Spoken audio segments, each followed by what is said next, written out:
എന്നിട്ട് ഞാൻ അങ്ങ് വീണ് കിടക്കുകയാണ്. അപ്പോൾ ആൾക്കാർ മൊത്തം പിൻ ഡ്രോപ്പ് സൈലന്റ്, എന്താണ് സംഭവിക്കുന്നത്? പട്ടി വരുന്നു, നേരെ വന്ന് മൂത്രം ഒഴിക്കുന്നു, നേരെ അടുത്ത് വരുന്നു, വിശന്ന് പട്ടിണി കിടന്ന പട്ടിയെ കൊണ്ടുവരണം അത് കഴിക്കാൻ വേണ്ടി. പട്ടി മൊത്തം നക്കി.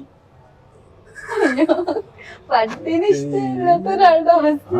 കിടന്ന് ഞാൻ സ്വന്തമായിട്ട് സിനിമ കൂടോ പേടിക്കണ്ട, ഒന്നും ചെയ്യൂല, ഇങ്ങനെ ആയാൽ കഴിക്കും. അങ്ങനെ കിടന്നു കൊടുത്തു, അത് നക്കി വെളുപ്പിച്ചിട്ട് അത് പോയി. എല്ലാവരും ഒന്ന് ക്ലാപ്പ് ചെയ്യണം. ഡയറക്ടർ മാത്രമേ കാര്യമാണ്. ചിലപ്പോൾ പട്ടി നക്കി കാണുന്നെങ്കിലും ഡയറക്ടർ ജീവിത കഥയാണല്ലോ.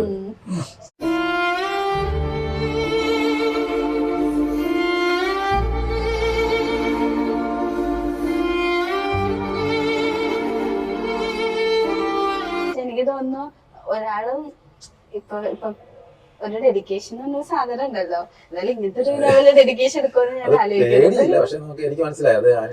പേടിനപ്പുറം നമുക്കൊരു ഒരു ഡിസ്കസ്റ്റിംഗ് ഫീലിംഗ് എന്തായാലും വരുമല്ലോ.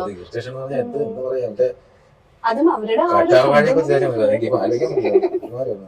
എനിക്ക് മനസ്സിലാവും. ഇപ്പൊ എനിക്ക് വീട്ടിലും പറ്റിയിട്ട് ഞാനിങ്ങനെ ആലോചിക്കുന്നു പെഡിഗ്രീന്റെ ടേസ്റ്റ് എന്തായിരിക്കും ഇടയ്ക്കിടയ്ക്ക് ആലോചിക്കുന്നത്.